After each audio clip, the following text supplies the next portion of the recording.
प्रणाम हिंदुस्तान, आप देख रहे हैं एफएचएल टाइम्स। मैं मनदीप पंडित। राजनीतिक गहमा गहमियाँ शुरू हो चुकी है सभी जगह ही, चाहे हरियाणा हो और चाहे देश का कोई भी हिस्सा हो, क्योंकि लोकसभा चुनाव ड्यू हो गए हैं। आचार संहिता भी लग चुकी है और राजनीति शुचिता के भी मायने बदल चुके हैं, क्योंकि आप देख रहे हैं खुद कि किस प्रकार से एक दूसरे पे आरोप प्रत्यारोप लगाए जा रहे हैं, चाहे वो एनडीए गठबंधन हो या चाहे इंडिया गठबंधन हो। दोनों तरह के गठबंधन एक दूसरे पर छींटाकशी इस तरीके से कर रहे हैं कि मतलब जैसे कि भारत और पाकिस्तान का युद्ध हो रहा हो। तो इसी कड़ी में हमारे साथ हरियाणा प्रदेश के पूर्व गृह मंत्री, वित्त मंत्री, बहुत ही सीनियर लीडर और बहुत ही लर्न लीडर हम कहेंगे उनको, क्योंकि उनको राजनीति का बड़ा ही वृहद अनुभव है। कई सारे मुख्यमंत्रियों के साथ उन्होंने काम किया है, चाहे चौधरी देवीलाल हो, ओम प्रकाश चौटाला हो, भूपेंद्र सिंह हुड्डा हो, और सभी मुख्यमंत्रियों की राजनीति को, उनके जीवन को उन्होंने बड़ी बारीकी से देखा है। प्रोफेसर आप, स्वागत है आपका। धन्यवाद धन्यवाद। कैसे हैं सर? बढ़िया, ठीक है पंडित जी। तो क्या लग रहा है सर कि अभी जो राजनीतिक माहौल चल रहा है, कि जिस प्रकार से आप खुद देख रहे हो, आप खुद अखबार भी पढ़ते हो, चैनल भी देखते हो, कि आजकल जो आरोप प्रत्यारोप का जो दौर है, जब आपने राजनीति शुरू की थी और आज जो राजनीति का जो माहौल है, उस पर क्या टिप्पणी है आपकी? मुझे छोटी उम्र में ही हिंदुस्तान के सबसे बड़े नेता, खास करके गांव देहात, किसान, मजदूर और गरीब आदमी के चौधरी देवीलाल जी, उनके साथ राजनीति करने की वजह से बहुत बड़े बड़े लोगों के साथ मेरा संपर्क रहा। यहाँ तक कि देश के प्रधानमंत्री अटल बिहारी वाजपेयी जी भी नाम से पुकारते थे। जी जी। और उस टाइम मैंने देखा 77 में जब मैं उनका पॉलिटिकल सेक्रेटरी लगा, उड़ीसा के आज के जो चीफ मिनिस्टर हैं उनके पिताजी थे बीजू पटनायक जी। जी जी, बिल्कुल। 6.5 फुट लंबी हाइट, वो चीफ मिनिस्टर भी रहे और सेंट्रल वजीर भी रहे। जी। बिहार से कर्पूरी ठाकुर जी थे, बिल्कुल ज़मीन से जुड़ा हुआ आदमी, कतई बिल्कुल एकदम सोच नहीं सकता कि आदमी को चीफ मिनिस्टर है क्या कर। जी सर। इसी तरह चिमन भाई पटेल थे, गुजरात से थे, जी। बहुत बढ़िया आदमी, इस तरह के आदमी थे। यूपी से राम नरेश यादव थे। इस तरह के लोग जो थे ना, और हरियाणा में जैसे चौधरी साहब हो गए, इधर पंजाब में प्रकाश सिंह बादल जी हो गए, राजस्थान में भैरव सिंह शेखावत हो गए, ऐसे स्टालवर्ड्स थे। इनके साथ रहने का काम मुझे मौका मिला, और उससे जो है ना, जो उस टाइम मैंने राजनीति देखी और जो उस टाइम का अनुभव है, जी सर, आज देखता हूँ तो बहुत गिरावट आ गई है। मतलब एक तो विश्वसनीयता तो बिल्कुल ही ख़त्म हो गई है, किसी का कोई विश्वास आप नहीं कर सकते हैं। जी जी। दूसरा है कि व्यवसायीकरण भी राजनीति का हो गया, बाजारीकरण भी राजनीति का हो गया, ओछी राजनीति का भी युग चल रहा है आज के दिन। जी जी। ये पहले भी आलोचनाएं होती थी, लेकिन सैद्धांतिक विचारों पर आलोचना होती थी। अब व्यक्तिगत आलोचना हो गई है, तो ये बहुत बुरा लगता है हमें कि ये ऐसी चीज़ें नहीं होनी चाहिए। राजनीति के अंदर आपको राजनीति ही करो, उसके अंदर आपको और चीज़ ढूंढने का प्रयास नहीं करना चाहिए। और राजनीति इसलिए करते हो कि आपको सेवा का मौका मिले लोगों के, तो मौका मिलने के बाद आप सेवा कर सकते। जैसे कि प्रोफेसर साहब, विचारधारा की अगर हम बात करते हैं या विचारों पे आधारित हम आलोचना की बात करें, तो मुझे एक वाकया याद आ रहा है कि नरसिम्हा राव प्रधानमंत्री थे, उनके वित्त मंत्री थे ये अपना डॉक्टर मनमोहन सिंह जी, और विपक्ष के नेता थे अटल बिहारी वाजपेयी। तो सदन के अंदर जब आर्थिक नीतियों की बात आई, तो वाजपेयी साहब ने बहुत गंभीर रूप से आलोचना की उनकी नीतियों की। डॉक्टर मनमोहन सिंह ने जो उदारीवाद और जो सारा उदारीकरण शुरू किया था, तो उसके बाद क्या हो गया था कि डॉक्टर मनमोहन सिंह ने अपना इस्तीफा सौंप दिया नरसिम्हा राव को, और उनके मनाने से भी नहीं माने। और फिर नरसिम्हा राव स्वयं वाजपेयी साहब के पास गए और उनको आग्रह किया कि आप ही डॉक्टर मनमोहन सिंह को मना सकते हैं, और मनमोहन सिंह के पास वो गए और उन्होंने अपना इस्तीफा वापस लिया। तो क्या कहेंगे इस पर? यही कारण, पहले जो राजनीति होती थी वो सिद्धांतवादी राजनीति थी, विचारों पर राजनीति थी। जैसे अटल बिहारी वाजपेयी को कुछ खामियां मिली उसमें, जी जी, और उन खामियों को जिक्र कर दिया, और उस टाइम के तत्कालीन वित्त मंत्री डॉक्टर मनमोहन सिंह जी ने उन चीज़ को मान लिया, जी, तो स्वाभाविक है। और फिर बाद का ये उनको जाके मनाने का मतलब क्या बनता है, उसमें कोई राजनीति उस तरह की जो आजकल वाली राजनीति है वो नहीं आती। आजकल वाले लोग तो चाहते यही हैं कि आरोप की आपकी आलोचना करके आपके इस्तीफा दिलाएं, वेट करें। वेट करते थे, लेकिन उस टाइम सिद्धांत था। अटल बिहारी वाजपेयी को कांग्रेस ने योनो में अपना खुद का रिप्रेजेंटेटिव भेजा था वहाँ। मतलब इतना आपस की स्वच्छ राजनीति थी लेकिन आज के उस वक्त में बहुत बड़ा अंतर आ गया। तो पर्सनल छिटाकशी होने लग रही है सारी की सारी, जो कि बहुत ही गलत बात है। जी। तो जैसे कि अपन हरियाणा की बात करें, हरियाणा में 10 लोकसभा सीट है। 10 लोकसभा सीट पिछली बार बीजेपी ने सारी की सारी जीती। 2014 की बात करें तो 7 जीती थी, उसमें से 7 बीजेपी, 2 इनेलो और 1 कांग्रेस की थी। तो इस बार आपको क्या लग रहा है कि क्या, जैसे कि अभी तक बीजेपी ने 6 अपने कैंडिडेट डिक्लेयर कर दिए हैं, 4 बाकी हैं, और आपकी पार्टी अभी मंथन कर रही है कि कौन बेस्ट कैंडिडेट्स हो सकते हैं, तो आपके हिसाब से कौन कौन से कांग्रेस को ऐसे कैंडिडेट्स उतारने चाहिए जो बीजेपी को एक ज़बरदस्त फाइट दे सकें, अगर आप लोकसभा वाइज बात करें तो? देखिए, कल रात को ही राहुल गांधी जी यात्रा से आए हैं दिल्ली में। जी सर। और आज से मीटिंग शुरू हो जाएगी। जो मुझे लगता है, मेरा आकलन है कि जितने पहले 2-3 चरण में जो राज्य आ रहे हैं जी सबसे पहले उन पर ही पार्टी फैसला करेगी। जी जी दूसरा ये है कि जिनके साथ गठबंधन बना है और कई जगह गठबंधन में सीटों का डिसाइड नहीं हुआ है, जी वो भी डिसाइड करने पर विचार किया जाएगा। तो मैं तो यही कहना चाहता हूँ कि आज के दिन भारतीय जनता पार्टी सरकार के खिलाफ अंडर करंट ज़बरदस्त दौड़ रहा है, हर वर्ग में दौड़ रहा है। कोई वर्ग ऐसा नहीं है जिसके अंदर ये अंडर करंट ना दौड़ रहा हो। चाहे वो, अब जैसे इन्होंने नाम तो दे दिया ज्ञान, ऐसा कुछ नाम रखा है इन्होंने भी, गरीब हो गए, किसान हो गए, महिला हो गई, युवा हो गए, ये दे दिया। जी लेकिन ये तो सारे दुखी आज के दिन है। जी किसानों ने तो 13 महीने तक जो है दिल्ली को घेरे रखा था सर्दी गर्मी के अंदर। जी जी आपने उनकी कोई पूछ नहीं की। आखिर में माफ़ी मांगे और कह दिया कानून वापस लेते हैं। वापस इन्होंने वो मांग ही नहीं करी थी कभी, कानून बढ़ा दो, आपने अपना आप बढ़ा दिया, वापस ले, बात खत्म हो गई। लेकिन न्यूनतम समर्थन मूल्य सीटी को अनुसार किसान मांग कर रहे थे, उस पर जगह जगह धरने भी दिए, अभी भी प्रदर्शन चल रहे हैं, लेकिन सरकार की तरफ से कोई ध्यान नहीं है। और जब बीज से शुरू करता है खेती किसान, नकली बीज उसको मिल रहा है, बाद में खेती तबाह हो रही है। इसी तरह खाद है, जो भी इनपुट है फार्मर का, जिस चीज़ का फार्मर उपयोग करता है अपनी खेती के लिए, वो सारी चीज़ें महंगी कर दी।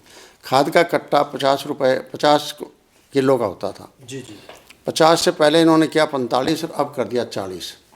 ये समझ में नहीं आ रही इकोनॉमिक्स क्या है, और रेट उसके जो है ना बढ़ा दिए। इसी तरीके से टाइम पर ना मिलना, लाइन लगाकर किसान खड़ा रहा। जब डीएपी की जरूरत थी बजाय के टाइम डीएपी नहीं मिली, बाद में पानी पुण लगाने के बाद यूरिया की जरूरत थी, वो यूरिया नहीं मिला। तो किसान तो लाइन में लगा रहा है पिछले 9 सालों से, और बेचने के लिए कह देते हैं मेरी फसल मेरा ब्यौरा। उसमें क्या है कि 3 किस्म के ब्यौरे आते हैं। एक तो किसान जो है ना पोर्टल पर चढ़ाता है, पहले पटवारी को पैसा देगा, उससे रिकॉर्ड ले आएगा, कागज़ पत्र ले आएगा, पैसा लग गया उसके बाद कंप्यूटर वाले के पास जाएगा और कंप्यूटर वाला उसको चढ़ाएगा। उसके बाद कोई गारंटी नहीं है कि आप वाली बात को मान लिया जाएगा। पटवारी गिरदावरी अलग करता है, सैटेलाइट से नक्शा लग लेते हैं, तीनों का मिलान नहीं हो पाता और किसान मारा जाता है। तो आप खुद किसान दुखी है बिल्कुल। जी जी आप कह रहे हैं कि किसान दुखी, एक्सपर्ट है, जो आपने ये बताया अभी कि भाई इस तरीके से पोर्टल पे चढ़ाना पड़ता है, ये करना पड़ता है, सारी प्रक्रिया करनी पड़ती है। तो आपके हिसाब से सरलीकरण किस प्रकार से इसका किया जा सकता है और क्या प्रक्रिया अपनानी चाहिए? देखिए, मेरे हिसाब से ये है, सबसे पहले तो बीज से शुरू करें। बीज सर्टिफाइड बीज सरकार को देना चाहिए। जैसे इस बार यहाँ 3 दिन का मेला लगा था, तीनों दिन किसान धक्के खाते रहे। वीवीआईपी की विजिट थी, यहाँ उनको बुला लिया और लोग खराब होते रहे और जाके प्राइवेट दुकानों से बीज लाना पड़ा था। इसी तरीके से पहले ही आपका आंकलन करते हैं, आप इस साल इतने एरिया के अंदर जन बिजाई होगी, उसके हिसाब से आपके अपने कारखाने जो है डीएपी के डीएपी वाले चलें, यूरिया वाले यूरिया चलें, ताकि प्रोडक्शन जो है ना उनकी खाद की, वो आप जब किसानों को ज़रूरत है उस टाइम आप उसको दे दें, ये होगी। और इसी तरीके से आगे जो है कांग्रेस के टाइम में जब एमएसपी बढ़ती थी तो 40-50, 40-50, 20-30% और बढ़ती थी। अब इन्होंने 5% से ऊपर नहीं कभी बढ़ाई, कभी 5%, कभी 4%, इस तरह बढ़ाते रहे। तो मतलब किसान को बिल्कुल दुखी परेशान। और एक मुआवजा वाली बात थी, पहले से नुकसान होता सरकार मुआवजा दे दिया करती, अब फसल बीमा योजना चला दी। अब फसल बीमा योजना ने लोगों को इतना तंग किया है, 2022 के मुआवजा नहीं मिल रहा, किसान बैठे रहते हैं यहाँ। पीछे ये बर्बाद हो गई फसलें, उनका कोई मुआवजा नहीं मिला। और पीछे तो क्या हुआ कि क्रॉप कटिंग के टाइम आंकलन किया जाता है खराबी कितना खराब हुआ है।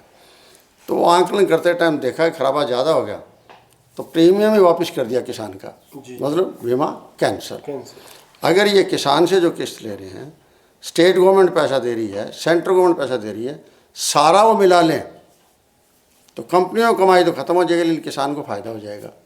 तो ये बड़ी बड़ी कंपनियां, अब रिलायंस जैसी कंपनी भी इस बीमा, खेती के बीमा में आ गई है, बताओ, अंदाजा लगा। अरब छोड़ गई इनको, ना किसी का दफ्तर, ना लेना ना देना, ना किसी की शिकायत कर सकते, और ना ये खरीद के टाइम आपने शर्तें लगा दी 1 एकड़ में इतना कुंटल खरीदेंगे हम। तो एक तरफ तो आप प्रोडक्शन बढ़ाने ही कह रहे हो, किसान को प्रोडक्शन बढ़ाओ। जब किसान ने आपको आत्मनिर्भर कर दिया, जहाँ विदेशों से गेहूं का आयात करते थे, आज आप निर्यात की पोजीशन में हो गए हैं, तो किसान को जो है ना धुतकार रहे हैं, उसकी पूछ नहीं कर रहे हैं। इसलिए किसान वर्ग तो 100% दुखी है। यही हालात जो है ना आज युवाओं की है। युवा का इतना बुरा हाल है, खास करके हरियाणा स्टेट में, वैसे तो सारी स्टेटों में होने लग रहा है धीरे धीरे।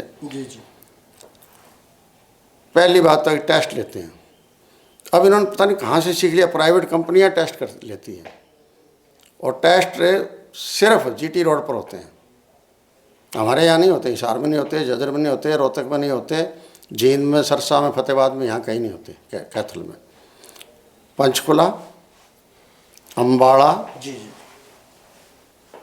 कुरुक्षेत्र, करनाल और फरीदाबाद और गुड़गांव। मतलब हमारे यहाँ के युवाओं को काफी दूर वहाँ जाना पड़ता है, दूर से पैसा भी लगाना पड़ता है, पैसा लगाना पड़ता है। दूसरी तीसरी बात और है, उसके बाद जब घर आते हैं तो अखबारों में पढ़ते हैं कि पेपर लीक हो गया तो कैंसिल हो गया। अब बताइए उनके दिमाग पर कितना बुरा असर पड़ता है। आदमी डिप्रेशन में आ जाता है, फ्रस्ट्रेशन में आ जाता है। वो नहीं आता है, उससे जुड़े हुए जितने रिश्तेदार हैं, घर के हैं, वो सारे उसमें ट्रॉमा में आ जाते हैं।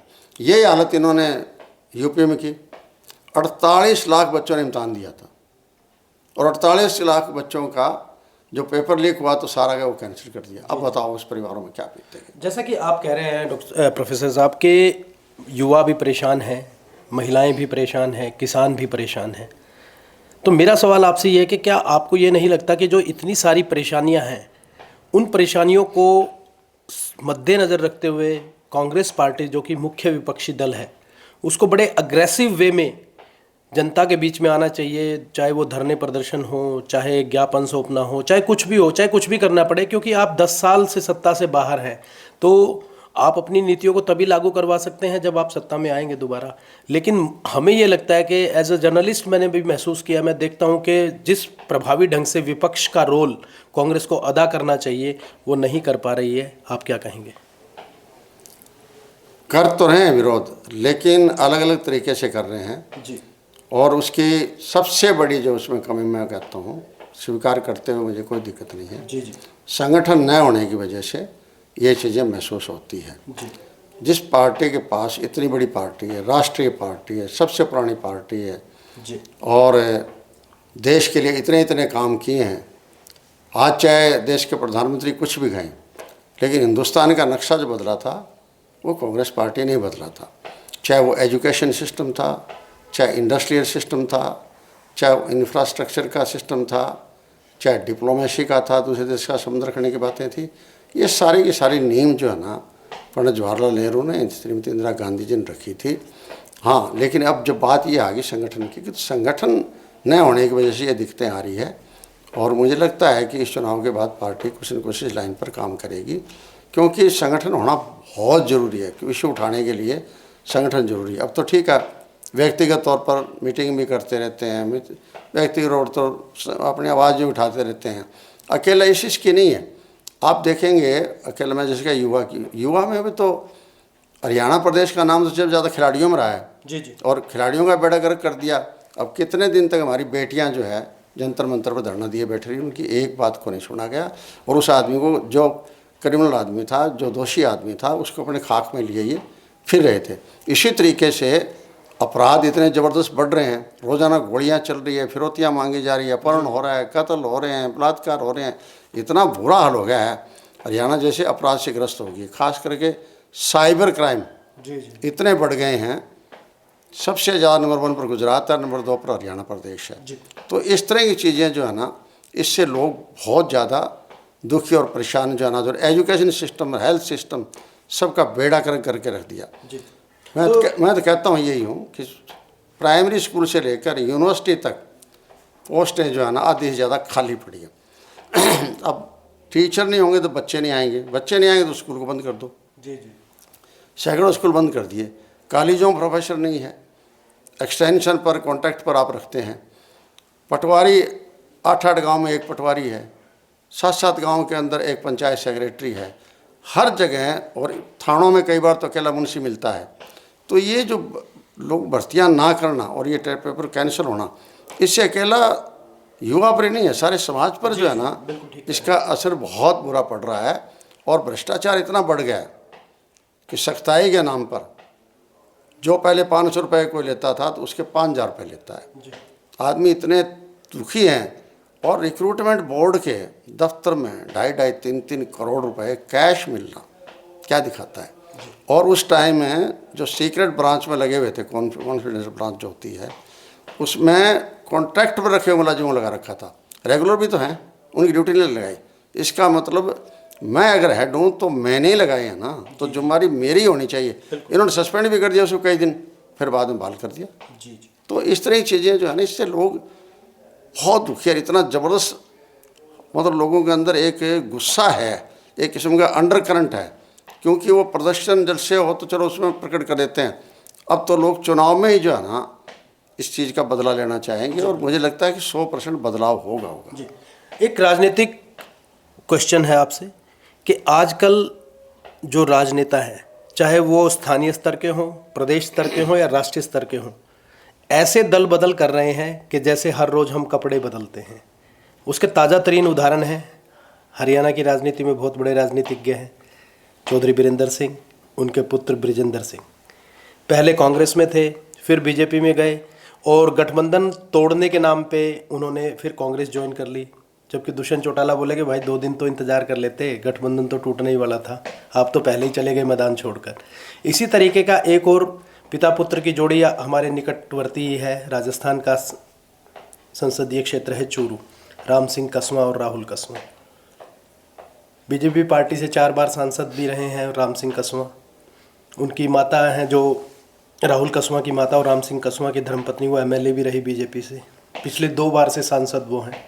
अभी पीछे कंट्रोवर्सी हुई उनकी राजेंद्र राठौड़ के साथ के आरोप लगे कि तारानगर विधानसभा से उनको हरा दिया, तो उन्होंने भी बदला लेते हुए उनकी टिकट कटवा दी। तो इतना लंबा राजनीतिक जीवन एक पार्टी में गुजारते हैं, वहाँ पे उनकी एक हैसियत भी होती है, मान सम्मान भी होता है, और फिर वो क्या करते हैं कि एकदम अपने व्यक्तिगत फायदे के लिए रातों रात दल बदल कर लेते हैं। तो क्या कहेंगे आप? देखिए, इसमें मैं तो ये पार्टियों का दोषी मानता हूँ जी। पार्टियों का दोषी है कि पार्टी अगर ग्रुप में पढ़ के किसी का नुकसान करती है तो उस टाइम वो आदमी राजी होकर नहीं छोड़ रहा है पार्टी, इसका मतलब विवश होकर उसको छोड़ रहा है, दूसरी जगह जा रहा है। राजनीतिक आदमी को राजनीति करनी है, उसको राजनीति अगर करनी दी जाएगी, अकेली टिकट की बात नहीं है जी। उसको ये देखें आप कि आपका जिताऊ कैंडिडेट कौन, जैसे आप चुनाव हो रहे हैं जी। इनके अंदर अगर आप जिताऊ कैंडिडेट को नहीं भेजेंगे तो चाहे वो बीजेपी और चाहे कांग्रेस भी हो, लोगों को मुंह खानी पड़ेगी। पार्टी के साथ साथ लोग व्यक्ति को भी देखते हैं कि कल को तुम्हारे लिए क्या काम करवा सकेगा, इलाके के लिए क्या सेवा कर सकेगा, कल को कोई कानून में बदलाव लाना है या किसी वर्ग के हित में कोई पॉलिसी बनानी है, उस पर कोई विचार करने लायक है या नहीं लायक है। जैसे आपने जो प्रकरण बताया है, इस प्रकरण में एक दूसरे के टीट कटाना स्वाभाविक है, उससे पीड़ा तो होती है जी। क्योंकि राम सिंह बहुत सीनियर आदमी है, उनका बेटा 2 बार रह लिया, MP रह लिया, माँ भी ठीक है मेरे रह ली, मेरे तो पर्सनल ताल्लुकात भी है, चाहे वो पार्टी की बीजेपी में रहे हों, लेकिन निजी मेरे ताल्लुकात आना जाना भी है। अब ये देखिए जो बच्चे आ गए कपड़े कहते हैं रातों रात कपड़े बदल लेते हैं, भेष बदल लेते हैं, तो उनके लिए तो पार्टियां जो कर रही है ना आपस में ग्रुप चक्रों में पड़ के, उससे बहुत बड़ा नुकसान हो रहा है। चाहे वो किसी स्टेट की बात हो, चाहे वो नेशनल पर हो और चाहे स्टेट पर हो। और इस बार तो बहुत कुछ बदलाव, तो ये जो एजेंसियों का दुरुपयोग किया गया है, संवैधानिक संस्थाओं का दुरुपयोग किया गया है, उस वजह से भी बहुत लोगों ने जो है ना, क्योंकि हर एक में लड़ने का वादा नहीं होता, जी जी तो उनकी वजह से भी बहुत लोगों में जो है ना ये प्रक्रिया चालू हुई है, वो इधर से वो उधर से वो उधर से। ये देश का दुर्भाग्य है जी। जैसा कि इलेक्ट्रोल बॉन्ड बहुत ज़्यादा गहमा गहमी का मुद्दा चल रहा है। राहुल गांधी ने कल भी मुंबई रैली में बड़े आरोप लगाए कि राजा बिल्कुल तान के सो रहा है और बड़े अच्छे तरीके से, तानाशाही तरीके से सभी संवैधानिक संस्थाओं का दुरुपयोग करते हुए, और जो चंदा लेने की जो प्रक्रिया बनाई गई, राजनीतिक चंदा लेने की, उसके अंदर उन्होंने बहुत ज़्यादा गड़बड़ियाँ की हैं। हालांकि पहले भी चंदा लिया जाता था, लेकिन वो कैश के रूप में लिया जाता था, ब्लैक मनी यूज़ होती थी। अब ये कह रहे हैं कि जी हमने तो इसको अमली जामा पहना दिया, ये वाइट के रूप में आ रही है, सबको पता लग रहा है और किसने दिया है, क्या दिया है। तो क्या कहेंगे आप इस पे? इलेक्ट्रोल बॉन्ड का जो एक चंदा है ये लिया गया है, उसके ऊपर क्या प्रतिक्रिया है आपकी? देखिए, चलो बॉन्ड से ले लिया, उन्होंने नई नीति बना दी, लेकिन जब तक उसके अंदर जो है ना पारदर्शिता नहीं होगी तब तक बात नहीं बनती। इस बात को सुप्रीम कोर्ट ने इसी बात को लेकर जोर दिया था SBI के ऊपर कि आप बताएं, डिटेल बताएं जी। और डिटेल बताने के बाद पोल खुलती है। बिल्कुल। ये चंदा नहीं है, ये घूस है जी। क्योंकि तकरीबन जिनका जिस कंपनियों से पैसा आया है उनके ऊपर या तो ED की रेड पहले पड़ी है जी। या पढ़ने से रोकी गई है, वही कंपनी है ये सारी की सारी। और एक कंपनी तो केवल 2 करोड़ रुपए का जिसका टर्नओवर 2 करोड़ का, जी जी। उस कंपनी ने 165 करोड़ रुपए इसके चंदे के रूप में इलेक्ट्रोल बॉन्ड खरीदे हैं। जी जी। बताओ 165 करोड़ कहाँ से आए? इसका मतलब है कि ये 5-6 स्टेप्स कवर करके उसके पास आया है। A ने B को दे दिया, A बहुत बड़ा आदमी है, जी जी। उसने B को दे दिया ताकि ये ना पता लगे कि कौन किसको दे रहा जी। है। B ने C को दे दिया, आगे D ने दे दिया, पता नहीं आगे E या अफर जो है ना किसी साधारण आदमी के नाम से काट दिया। इसके से तो मतलब लगता है ये घूसबाजी चल रही है। और दूसरी चीज़ है कि बहुत लोगों ने बदले में टेंडर लिए हैं, बहुत लोगों ने लिए टेंडर लिए हैं। तो इस तरह की कंपनियां जो होगी तो फिर देखो दाग तो लगेगा और बात भी उठेगी। पारदर्शिता नहीं थी, इस वजह से चलो सुप्रीम कोर्ट ने पारदर्शिता इसमें ला के रख दी। सीरम इंस्टीट्यूट है, मेडिकल का काम करते हैं, कोरोना में बड़ी मशहूर हुई थी, सारे इंजेक्शन उन्होंने बनाए थे और उनसे भी 50-60 करोड़ रुपए लिए हैं। इसका मतलब ये है कि उस टाइम जो आपने ज़बरदस्ती कंपलसरी जो टीके लगाए थे वो घूस के लिए लगाए थे, उनसे पैसा चंदा लेने के लिए, और उसका अब लोगों के स्वास्थ्य के ऊपर बहुत बुरा असर पड़ रहा है। हार्ट अटैक के केसेज हैं, ब्रेन स्ट्रोकिंग के केसेज हैं, इसी तरह से और दूसरे तीसरे किस्म के जितने भी हो रहे हैं आज, इतनी मतलब लोग दुखी महसूस करते हैं अपने आप को। वैसे तो कोई भी महामारी आओ अपने लक्षण को छोड़ के जाती है, लेकिन ये तो सरेआम लग रहा है कि सीरम की फेवर की गई है। तो इस तरह से फेवर करके पैसा लेते रहे, इसका मतलब ये तो फिर घूस ही होगी। जी बिल्कुल। तो जैसा कि हरियाणा की 10 सीटें हैं, आपको क्या लग रहा है? 6 कैंडिडेट बीजेपी अनाउंस कर चुकी है, कांग्रेस अभी प्रक्रिया जारी है कि वो भी वेट एंड वॉच की पॉलिसी में कि अगर 4 और लेके आते हैं और बेस्ट कैंडिडेट हम दे सकें। तो आपको क्या लग रहा है कि क्या स्कोर रहेगा हरियाणा की 10 लोकसभा सीटों का? जहाँ देखिए जी, आज के दिन मैं कोई ज्योतिषी नहीं हूँ, अकेला बता सकूँ कि ये कितनी सीटें आएंगी। ये जरूर है जी, कि माहौल जो है वो कांग्रेस के पक्ष में है। अब लोग ये कांग्रेस की वेट कर रहे हैं कि कैंडिडेट किसको बनाती है, पार्टी प्लस कैंडिडेट, ये 2 चीज़ें मिलकर जो है ना बात बनती है। चाहे वो कौन सी हल्का हो, कौन से पार्लियामेंट क्षेत्र हो, उससे होता है। जी जी, तो फैसला जो है पार्टी को करना है और ये करना चाहिए कि जो जीता वो कैंडिडेट है, जी, चाहे ग्रुपबाजी कोई हो उसको छोड़ के, जी, जी, A group, B group, C group को छोड़ दें और जिताऊ जो कैंडिडेट है उसको जो है चुनाव लड़ाया जाए जिताऊ को। जी, जी, तो हरियाणा के लोग तो तैयार हैं, जी। अगर कांग्रेस पार्टी तैयार है तो लोग भी तैयार हैं। जैसा कि आप एक बहुत अनुभवी राजनीतिज्ञ हैं, हम ये मान लेते हैं कि अज्यूम कर लेते हैं कि आज राहुल गांधी जी आपको कह दें कि आप हरियाणा के बड़े वरिष्ठ राजनीतिज्ञ हैं, कांग्रेस पार्टी से संबंध रखते हैं, और मैं आपको ये अथॉरिटी देता हूं कि 10 नाम आप मुझे दें, तो आपकी नज़र में किस लोकसभा से कौन कौन से उम्मीदवार होने चाहिए? देखिए, जहाँ तक नामों की बात है, जी, मैं नाम पहले कैसे बता सकता हूँ? आज मैं नाम बता दूंगा तो इतने मेरे दुश्मन बन जाएंगे सारे। जी, जी, तो इसलिए मैं भी राजनीति तो करता ही, उसमें तो कोई दो राय नहीं है। जी, जी, तो इसलिए किसी का नाम बताना करना, हाँ ये जरूर है कि कोई जरूर नहीं है कि मेरी राय सारी ठीक हो, जी, जी, जी, औरों की राय भी ली जाए और राय लेके जो उनको ठीक लगे, सबकी राय के बाद मंथन करके अच्छी तरह से लोकल लोगों से भी पूछा जाए। हम जो से लोग बैठे हैं डिस्ट्रिक्ट में और में सीनियर लोग बैठे हैं, उनसे सबसे बात की जाए, बात करके एक माहौल बनाया जाए कि हाँ ये कैंडिडेट होगा तो हमारी बात बढ़िया बन सकती है। लोग इस बार कांग्रेस पार्टी को सरकार देने के लिए तैयार बैठी है। बात यह है कि पार्टी कैसे लेती है इसको, उनके फैसलों पर निर्भर रहेगा। प्रोफेसर साहब, मैं आपको नाम बता देता हूँ, आप उस पर बता देना कि नाम सही है या नहीं। मैं बताता हूँ आपको नाम। दोनों पिता पुत्र हैं, भूपेंद्र सिंह हुड्डा, दीपेंद्र सिंह हुड्डा, वो दोनों चुनाव लड़े। किरण चौधरी चुनाव लड़े, कुमारी शैलजा चुनाव लड़े, करण सिंह दलाल चुनाव लड़े। तो इस तरह के नाम हैं। अगर ये लोग चुनाव लड़ते हैं तो क्या लगता है कि आपको बहुत ज़्यादा क्लोज फाइट नहीं हो जाएगी? क्या कहेंगे आप? देखिए, जहाँ भी महसूस करते हैं कि यहाँ ये लीडर चुनाव लड़ेगा तो बात बन जाएगी, तो मैं नाम की बात नहीं कर रहा जी जी।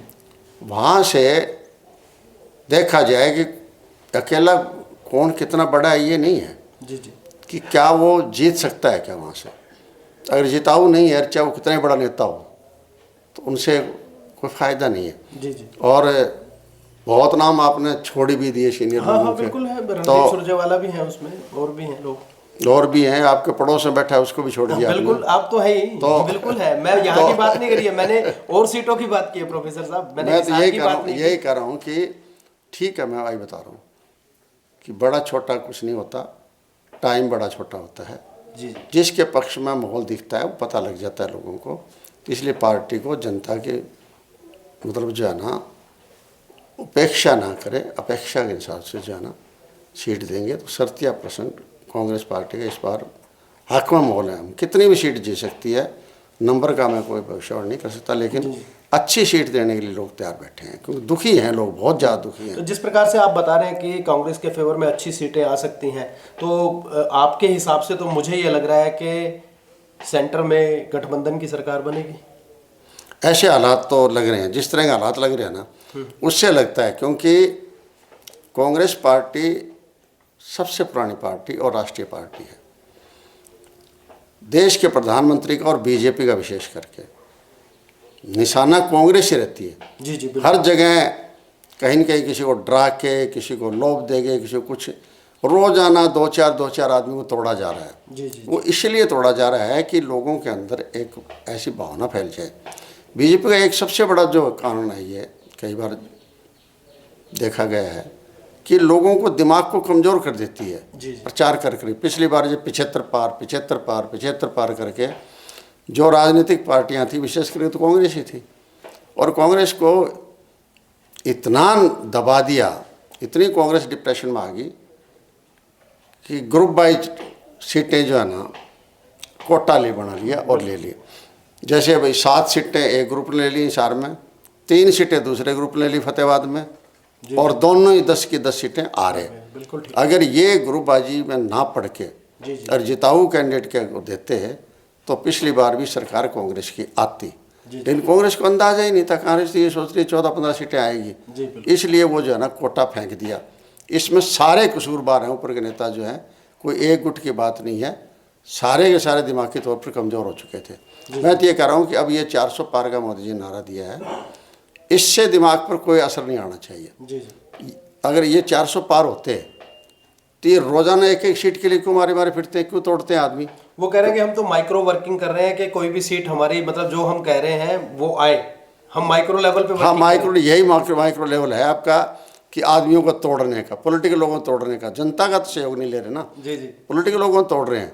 तो ये प्रयास इसलिए कर रहे हैं रोजाना, और कोई मतलब नहीं इनका, कि इनको इस बार धरती नज़र आने लग गई, इनको ज़मीन जो है ना सारी नज़र आने लग गई। क्या आपको ऐसा नहीं लगता कि जिस प्रकार से अभी आपने खुद नहीं कहा, मैं आपकी बात से ही क्वेश्चन निकाल रहा हूँ, कि ये हवा बनाते हैं, प्रचार तंत्र ज़्यादा मजबूत करते हैं, नैरेटिव जो बनना चाहिए, जो कांग्रेस को बनाना चाहिए था, जो इंडिया गठबंधन को बनाना चाहिए था, वो नैरेटिव, आप कुछ भी पीछे, आप मेरे से बहुत वरिष्ठ हैं, आपने सारे चुनाव देखे हैं, आप जब भी देखिए, जब भी बदलाव आया है तो कोई नैरेटिव बना है, और नैरेटिव का एक चेहरा होता है। चाहे हम जयप्रकाश नारायण की बात करें, मोरारजी देसाई की बात करें, फिर चौधरी देवीलाल की बात करें, और फिर उसके बाद अटल बिहारी वाजपेयी की बात करें, या फिर अब नरेंद्र मोदी की बात करें, बीच में इंदिरा गांधी भी, उनका भी नैरेटिव था। तो एक नैरेटिव बनता है, वो नैरेटिव जो विपक्ष है, जो इंडिया गठबंधन है, उसमें कांग्रेस भी है, बाकी पार्टियां, वो नैरेटिव मोदी के खिलाफ गढ़ नहीं पाई, क्या कहेंगे? ऐसे बड़े दुर्भाग्य से करना पड़ता है जी कि इन चीज़ों पर जो है ना सहमति नहीं बढ़ पाई है, जिसमें कोई दो राय नहीं। इसलिए आखिर में यही सोचा गया कि एक बार पहले हम सीटों पर सहमति कर लें, जी जी और उसके बाद जो है ना जब जीत कर आएंगे लोग, उसके टाइम उसको डिसाइड कर लें कि कौन लीडर होगा, किसके जुम्मे क्या कार्रवाई होगी। है मानता हूँ मैं आज के हिसाब से ये कमी है, जी जी लेकिन आखिर में इसी बात पर समझौता होगा कि कम से कम चलो सीटों बंटवारे पर तो फैसला हो जाए, मिल के लड़ तो लें, आगे देखी जाएगी नेता के ऊपर। तो कमी है, इससे नुकसान तो होगा देखिए, स्वाभाविक है। जैसे कि आम आदमी पार्टी है इंडिया गठबंधन में, कांग्रेस में दिल्ली के अंदर आम आदमी पार्टी 4 सीटों पे लड़ रही है, कांग्रेस 3 सीटों पे लड़ रही है। हरियाणा की बात करें तो 9 सीटों पर कांग्रेस लड़ रही है, 1 सीट पे आम आदमी पार्टी लड़ रही है। अब अगर चंडीगढ़ की बात है, वो चंडीगढ़ उन्होंने कांग्रेस को दे दी, ठीक है। लेकिन अगर हम पंजाब की बात करते हैं, पंजाब के अंदर दोनों पार्टियां अलग अलग लड़ रही हैं। अगर वो दोनों इकट्ठे लड़ती, चाहे वहां पर कांग्रेस को थोड़ी कम सीटें मिल जाती, 7-6 पे लड़ लेते या 8-5 पे लड़ लेते, तो कोई दिक्कत थोड़ी ना थी, सीटें तो आपके पास ही आनी थी ना। लेकिन दोनों अलग अलग लड़ रहे हैं, तो क्या परिणाम पर विपरीत प्रभाव नहीं पड़ेगा? परिणाम ये देखिए, पीछे जो 2 रिजल्ट आए थे, दिल्ली का आ गया था और उसके बाद में पंजाब का रिजल्ट आया। जी छोटे मोटे कहीं और कुछ हुआ, मेयर वगैरह में और में से कुछ हुआ। जी इससे थोड़ा सा एक जो नई पार्टी आई है ना, वो इस बात को समझ नहीं पा रही है कि समझौता करेंगे जी तो ऊपर हम पहुंच सकते हैं। उन्होंने वो थोड़ा अपना दायरे को कमज़ोर कर लिया, करके पंजाब में समझौता उन लोगों ने नहीं किया। वो चाहते पंजाब में हम 13 की 13 सीटें जो है ना लड़ें। जी तो ठीक है, मानता हूँ मैं इसका नुकसान होगा, लेकिन इस बार एक मौका है, क्योंकि बीजेपी वहाँ बहुत कमज़ोर है, बिल्कुल। अकाली दल बहुत कमज़ोर है, ये 2 ही पार्टियाँ रहेगी। जी जी तो मुझे लगता है कि ये 13 की 13 सीटें इन दोनों पार्टियों में बट जाएगी, वो आगे फिर इकट्ठे हो जाएंगे। जी जी तो ये एक जो चीज़ नज़र तो आ रही है। बाकी ठीक है, स्टेप तो वही ठीक रहता जी, बिल्कुल। कि 13 की 13 सीटों पर आपस में समझौता करके लड़ते, जी जी 100% 13 की 13 सीटें आती। आज भी मेरा अंदाज़ा पूरा है कि शायद अकाली दल और बीजेपी को ले पाए। ये बंटवारा होगा तो आप में फिर कांग्रेस में ही होगा। ओके। तो आपको ये लग रहा है कि मतलब चाहे 8 कोई जीते, चाहे 7 जीते, आप कोई 6 जीते, जीते, लेकिन जीतेंगे, मतलब जीतेंगे। इंडिया गठबंधन गठबंधन के आदमी जीतेंगे। धन्यवाद प्रोफेसर साहब, आपने बड़े बेबाकी से हमारे प्रश्नों का जवाब दिया और बड़े ही अच्छे तरीके से आपने बताया। आपने कांग्रेस पार्टी की खूबियां भी बताई, खामियां भी बताई। आपने एनडीए गठबंधन, इंडिया गठबंधन का भी बड़ा अच्छे से आकलन किया। और इसी तरीके से फिर भी आपसे हम अभी चुनाव प्रक्रिया जारी है, आपसे बात करते रहेंगे। हमसे बात करने के लिए बहुत-बहुत आपका यू आर हमेशा वेलकम। जी कभी आप आएँ, आपका स्वागत है, क्योंकि आपका चैनल जो है बाकायदा लोगों की सेवा में लगा हुआ है।